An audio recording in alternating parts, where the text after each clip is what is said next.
From Storm Tracker 6, this is Forecast First, sponsored by Auto Owners Insurance. Simple human sense.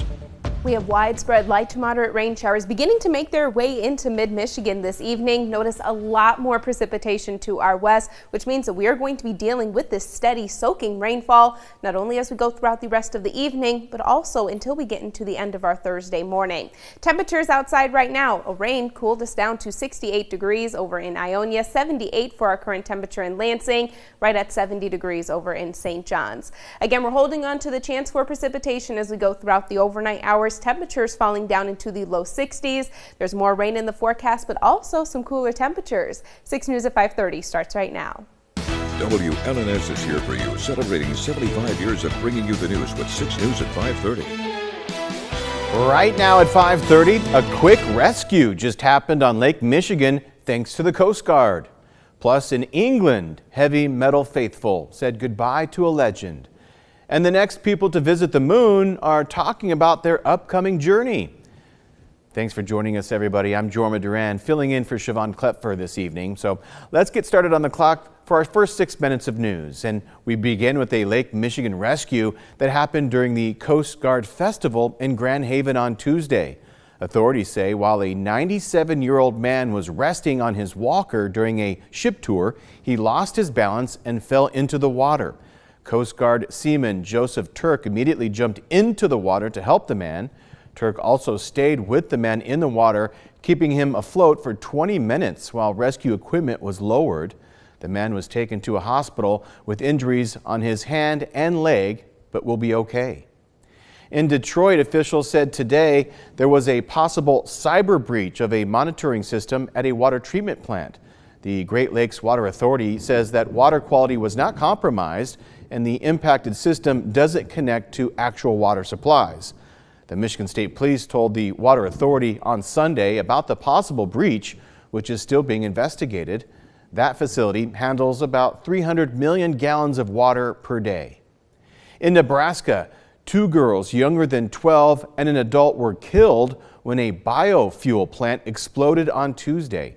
Firefighters are still putting out the flames, and the 3 who died weren't found until today.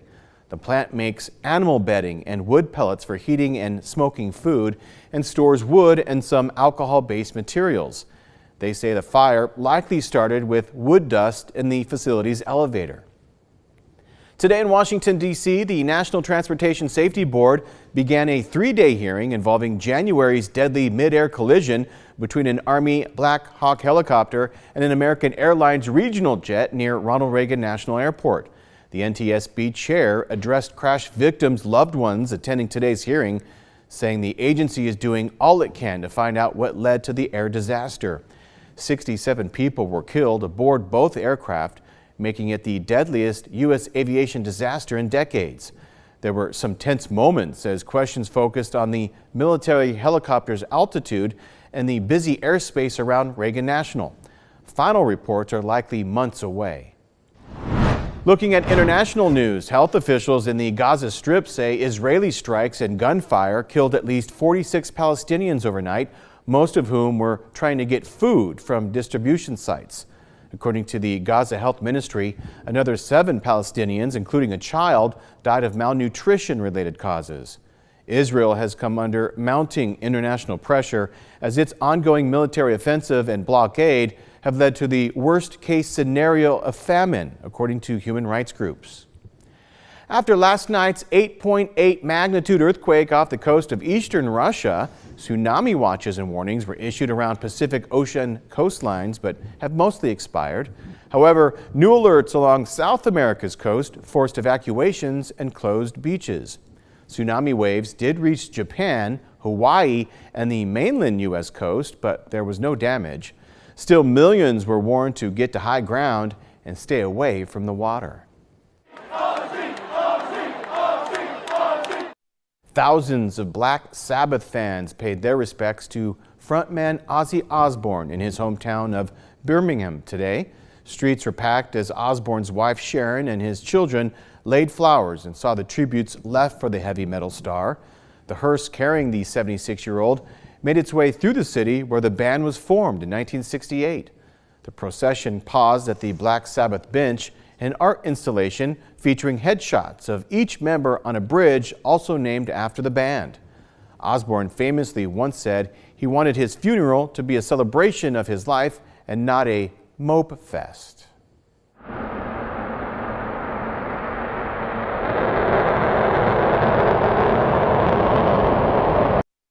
Well, that was Australia's first rocket attempting and failing to reach orbit today.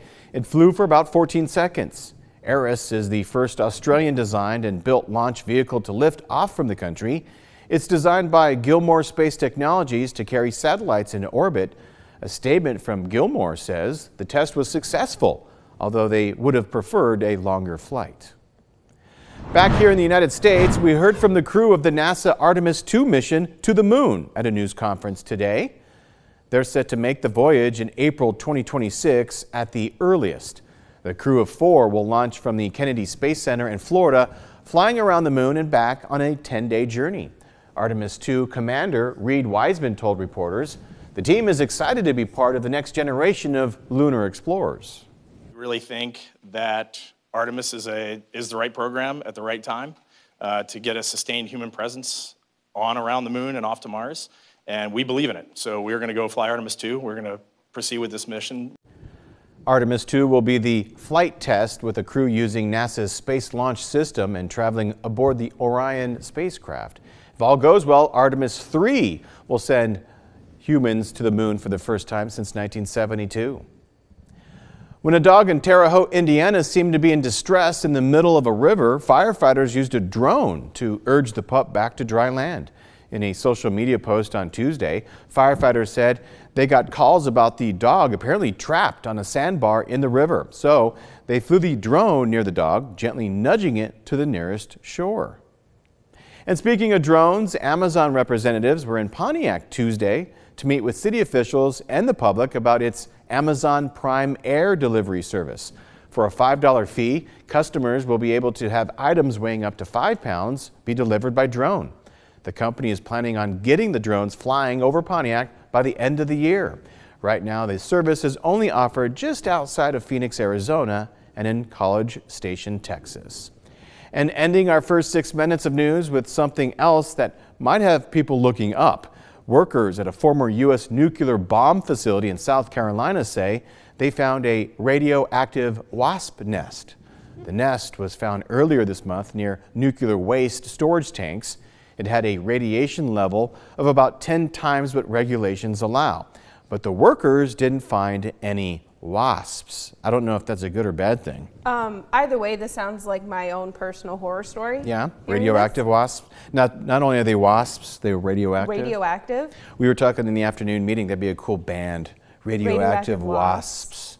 That would We'd be have to pretty be cool. like a punk band. It would have to be like a punk rocker kind of band. Yeah, well, thankfully we'll make it up here to Michigan. Maybe the cold will scare them away. Yeah, the cold will, the rain that we are dealing with this evening certainly right? will. We're going to continue to see the soaking rainfall as we go throughout the rest of the evening. We'll talk about when sunshine returns right after the break, though. Can't wait.